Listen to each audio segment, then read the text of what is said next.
Audio Interface Setup ใน 60 วินาที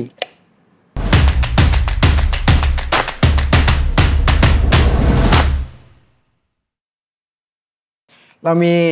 คอมพิวเตอร์แล้วเราต่อ device เข้าที่ USB แล้ว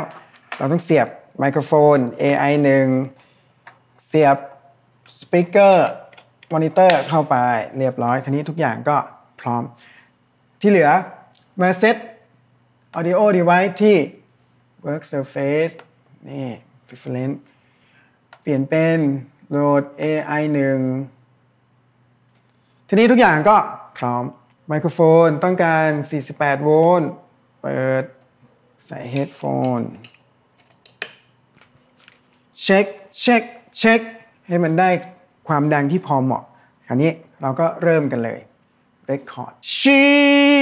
may be the face I can't forget ลองดู Playback ถอดเฮดโฟนออกโอเคไปที่ Start She may be the face I can't forget โอเค